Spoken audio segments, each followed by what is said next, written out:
Good afternoon. It is Monday, July 20th, and on your screen is a live view of the Falcon 9 rocket as it awaits its 5:30 p.m. Eastern Daylight Time launch from Cape Canaveral Air Force Station in Florida. My name is Michael Andrews, and I'm a supply chain supervisor here at SpaceX. And welcome to our webcast coverage for the Anasis-II mission. Our customer today is Lockheed Martin on behalf of the Republic of Korea. Per the customer's request, we will not show payload deployment today. However, we will stay live on the webcast and bring you verbal confirmation of spacecraft separation. We are just at under T-minus 11 minutes and counting, and all systems are go for an on-time liftoff this afternoon. But if for some reason we are not able to launch today, we do have a backup window tomorrow at 5 p.m. Eastern. Now let's take a closer look at the vehicle that will launch our payload today. On your screen is that view of Space Launch Complex 40 with the Falcon 9 rocket. It's our two-stage liquid-fueled launch vehicle getting ready for liftoff.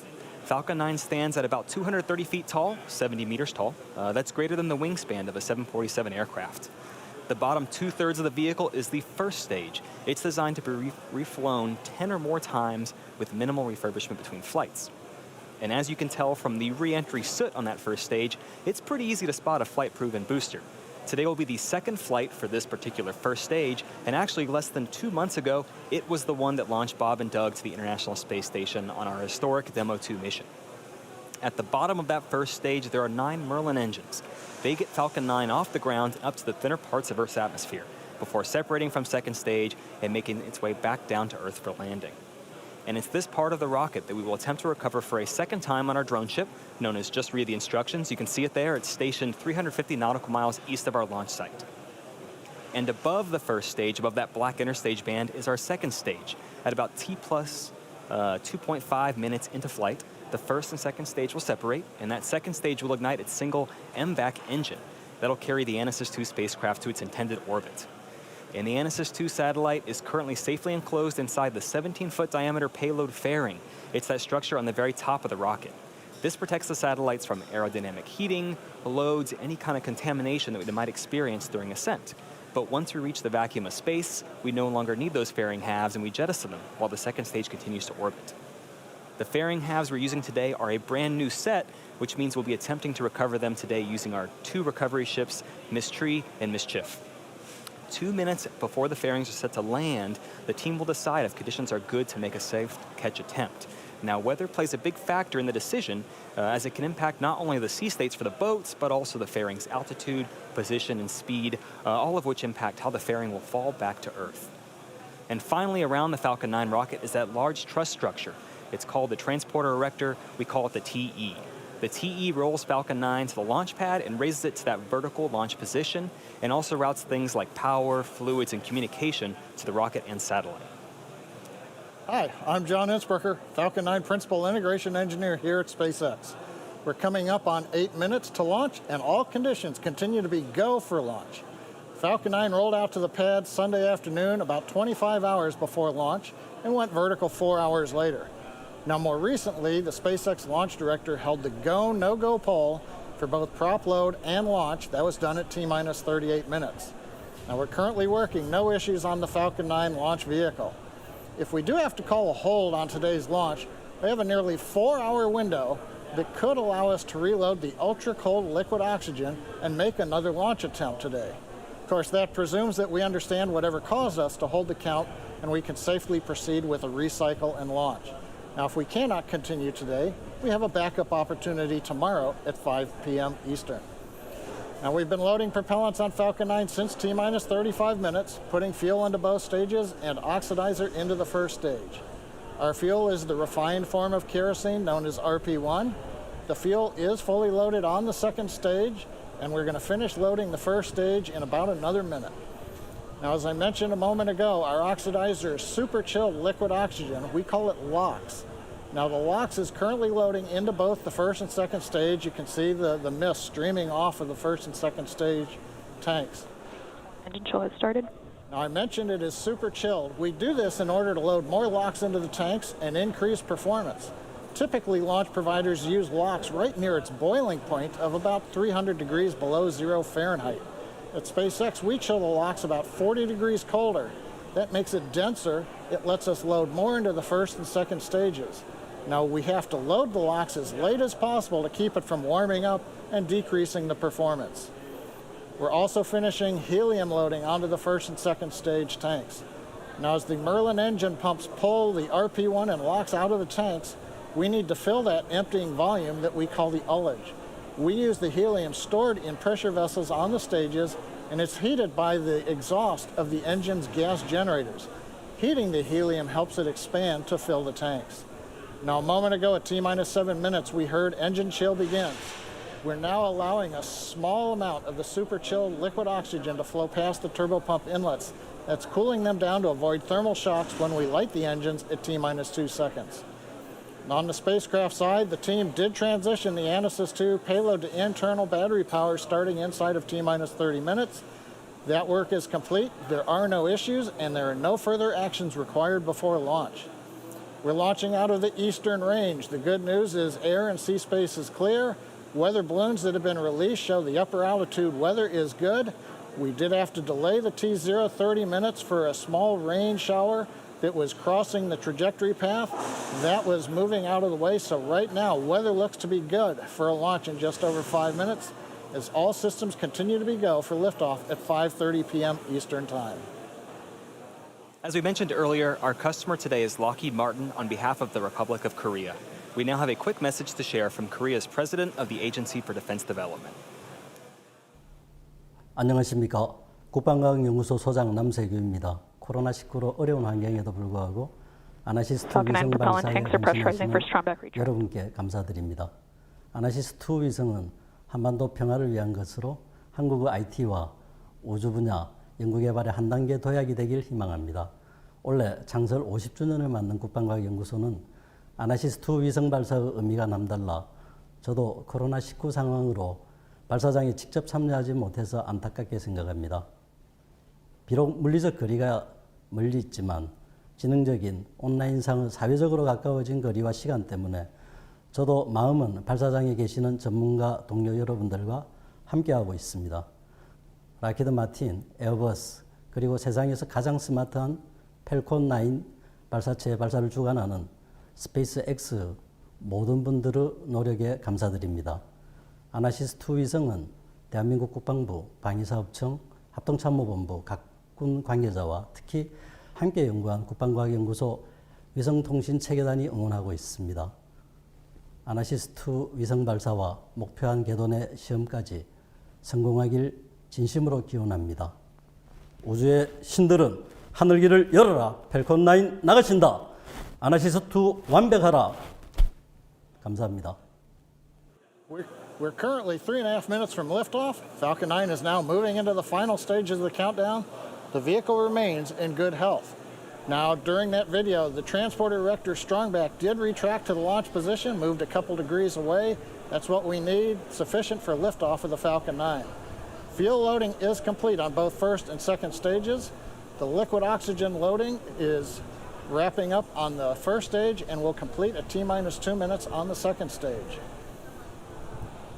Now, 1 minute before liftoff, you'll hear the announcement that Falcon 9 is in startup. That means the rocket's internal computers on first and second stage are controlling the launch countdown. Now, the mission manager reports the Anasis-II space vehicle continues to be go. The range continues to be green for launch, and the weather is looking good. Now, once again, as a reminder, if we don't launch today, we have a backup opportunity tomorrow at 5 p.m. Eastern. 2.5 minutes to launch.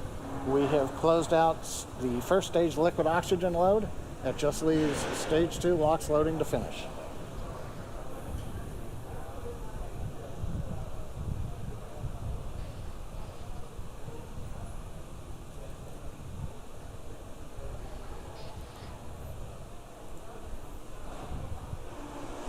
That call out tells us that the chill sequence we began at T-minus 7 minutes is now complete.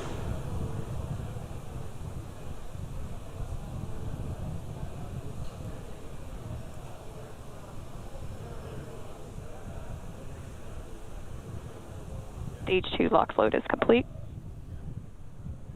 That completes propellant loading on the Falcon 9. Stage 2 LOX load, the last one to finish up inside of 2 minutes. We'll now begin venting down the plumbing lines that go up that strongback that you can see behind the Falcon 9. So if you see a plume of white gas coming out, that's normal.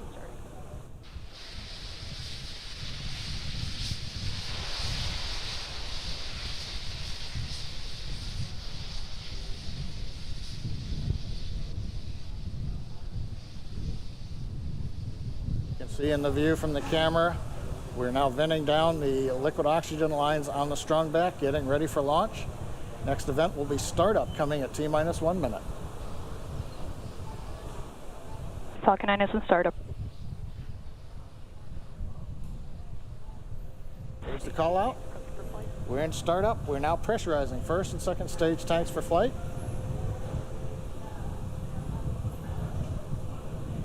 LD countdown net, go for launch. There we go. The final call to SpaceX launch director is given to go for launch. We're at T-minus 35 seconds and counting. All systems are go. T-minus 30 seconds.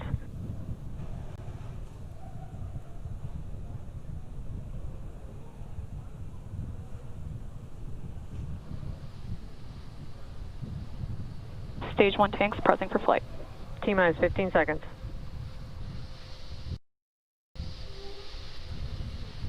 10, 9, 8, 7, 6, 5, 4, 3, 2, 1, 0. Ignition. Liftoff.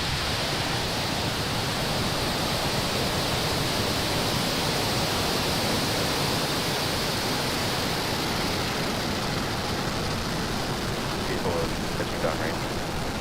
M1D propulsion is nominal.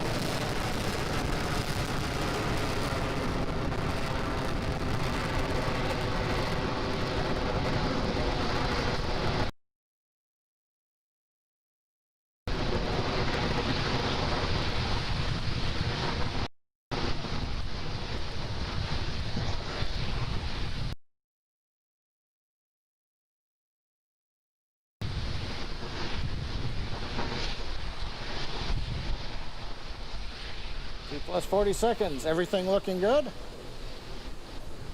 That's the call out. Says M1D engines are throttling down, getting ready to reduce vehicle acceleration in preparation for the period of maximum dynamic pressure.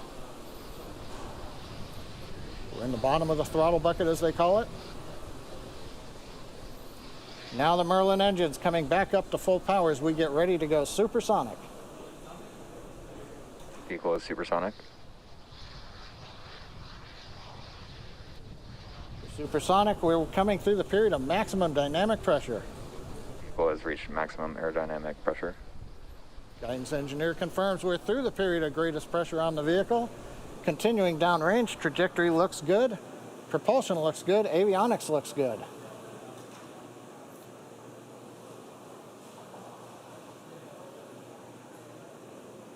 MVAC dechill has started. That announcement from stage 2 propulsion. We are now beginning to chill in the turbopump on the upper stage engine to get ready for its ignition, coming up in about 45 seconds. Nice view from the SpaceX cameras at Cape Canaveral as we head east out of Space Launch Complex 40 into the first of 2 orbits planned for today. This orbit is the parking orbit, a low Earth orbit trajectory that will take us over the equator and will eventually relight the upper stage engine to transfer us into the desired geostationary transfer orbit. Now main engine cutoff, or MECO, coming up in several seconds.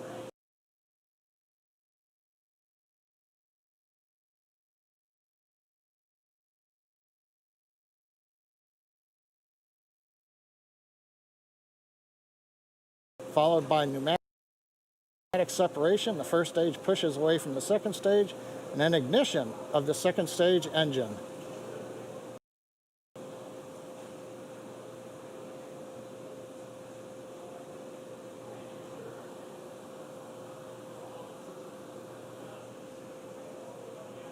Stage MECO. separation confirmed. MECO on time. Stage sep looks good. And the call out MVAC-D engine is at full power. The view on the left screen, you can see the large titanium grid fins now slowly opening. That begins about a 2-minute period as we slowly rotate the first stage around to get it ready to come back through the atmosphere and land on the drone ship in the Atlantic off the east coast of Florida. Right-hand side, second stage engine glowing red. That's normal for the MVAC-D. Trajectory. Trajectory is nominal, we've heard from the guidance engineer. Great views coming from space. We're coming up on fairing deploy.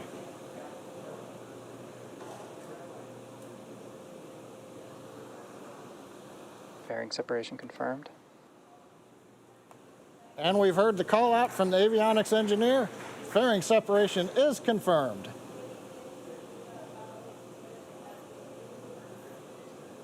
I think you can see in the background behind the MVAC-D nozzle, one half of the fairing way in the distance as it went past the camera. So right now we're coming up 4 minutes into flight. Trajectory is looking excellent. We're right down the middle of the road. Power on the upper stage engine is good. Bermuda is now getting the telemetry from the Falcon 9, and we're getting great views from space at T plus 4 minutes and 13 seconds. For those of you just joining us, we had a successful liftoff of our Falcon 9 rocket at 5:30 p.m. Eastern Time from Cape Canaveral. On the right-hand side of your screen, our second stage, its engine is glowing as we continue to take the Anasis-II satellite payload to its desired orbit. On the left-hand side, our first stage. We're beginning our recovery attempt on our drone ship out in the Atlantic Ocean. The next milestones coming up include that first stage's entry burn, followed by the second stage engine cutoff, known as SECO-1, the first stage landing burn, and then that hopeful landing. The entry burn will occur at about 6.5 minutes after liftoff. And what you don't see pictured here are those two fairing halves. They've been jettisoned, and it will take some time for them to get down to sea level. So we won't be covering on the webcast that recovery attempt status, but stay tuned on social media for updates.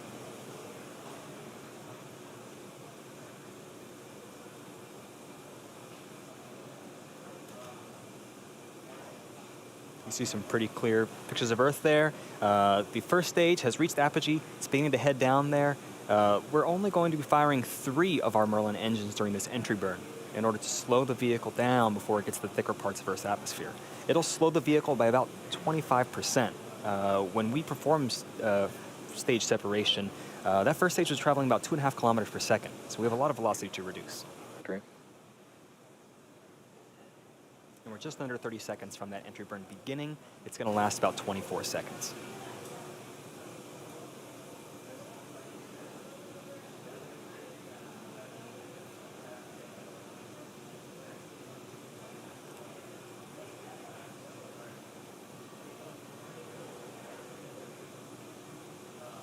We're 10 seconds away from entry burn.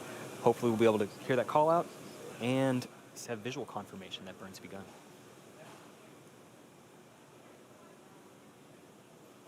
Stage 1, entry burn startup.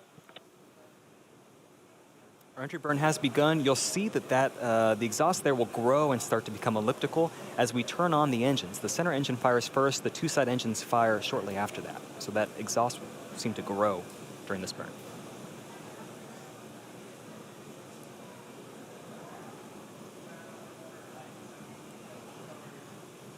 Stage 1, entry burn shutdown. All right, 1 burn down, 1 to go. That's the landing burn. It'll occur in about 1 minute from now, along with the next milestone, the second stage engine cutoff, or SECO-1. That'll be at T plus 8 minutes, 7 seconds. During SECO-1, we shut down the second stage MVAC engine on the right-hand side of the screen.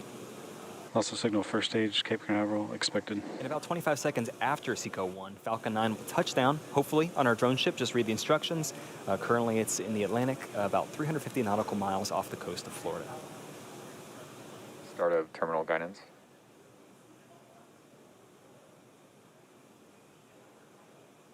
And in terms of velocity of that first stage, drag alone is slowing the first stage down another 80%. That landing burn will take us back to get that last 20%, touch us down safely.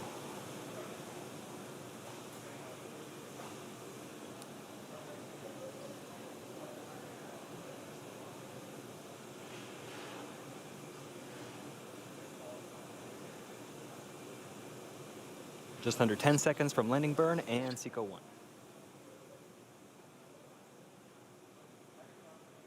SECO.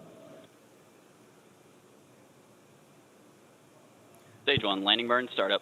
We have confirmation of both landing burn and SECO 1. We're waiting confirmation of a good orbital insertion for that Anasis-II satellite.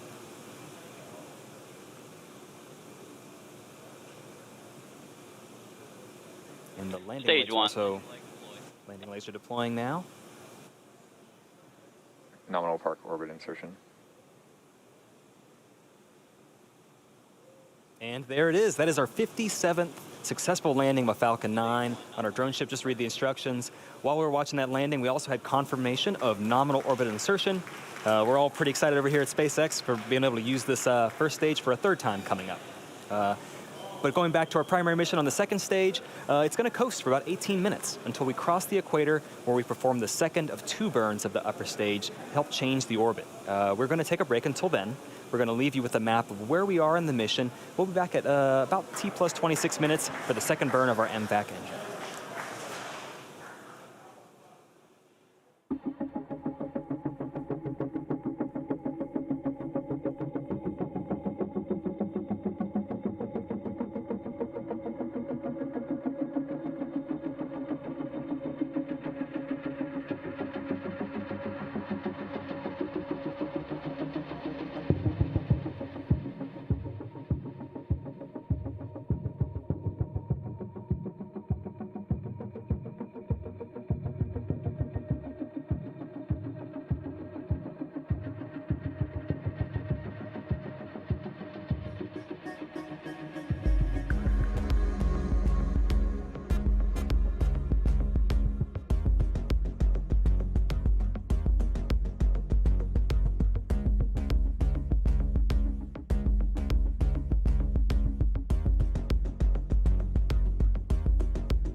Also signal Bermuda as expected.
Acquisition of signal, goodbye.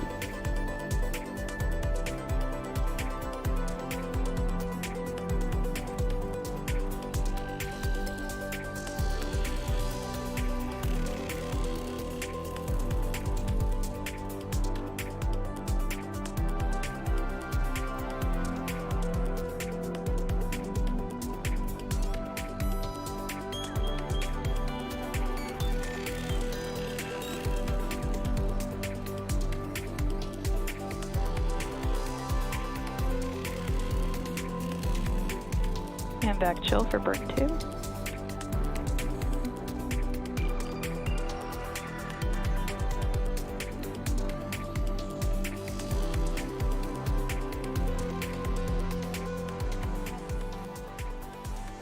Welcome back. John Insperker here at SpaceX headquarters in Hawthorne, California. It's T plus 26 minutes. In about 30 seconds, we're going to get relight of the upper stage engine called second engine start number 2, actually second stage engine start number 2, or SES-II. Now this burn will be a little more than 55 seconds, and that'll carry us into the transfer orbit, and hopefully we'll be able to bring you a view of the engine burn as it gets going. From the map you can see we're just about to cross the equator. That's where you do an inclination change that's most efficient. We've got ignition on the upper stage engine. And propulsion engineer calls out that the ignition looks good. We're up at power.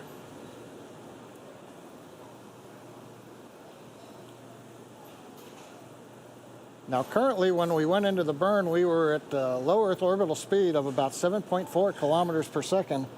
This burn, just under a minute long, is going to add another 2.5 kilometers per second to that velocity. That's what it'll take to get the satellite and the second stage into the geosynchronous transfer orbit. We're throttling down, getting ready to shut down the engine.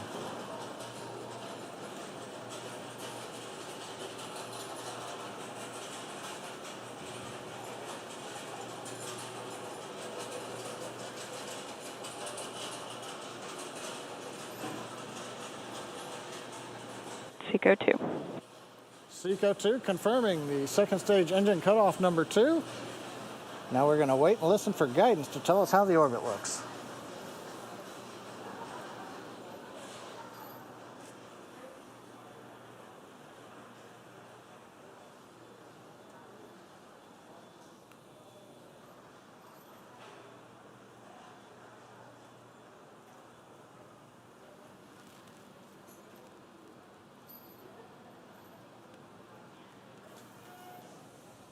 And we haven't heard guidance engineer call out, but looking at the data plots that we've got from vehicle telemetry, we've got a nominal orbit.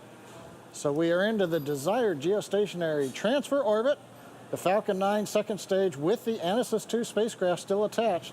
We're now going to go through a period of about 3.5 minutes where we prepare to separate the Anasis-II satellite. We're going to take another quick break, and we'll be back at T plus 32 minutes for satellite deploy.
Acquisition of signal, South Africa.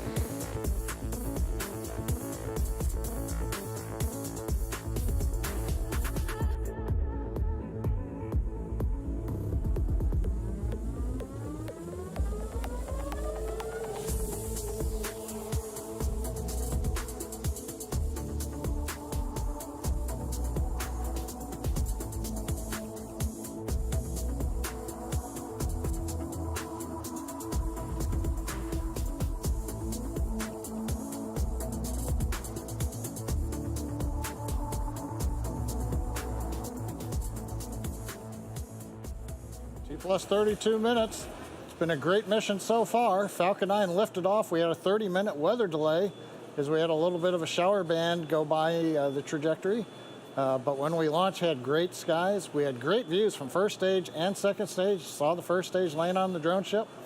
We've done the 2 burns of the upper stage engine. Both of them were nominal.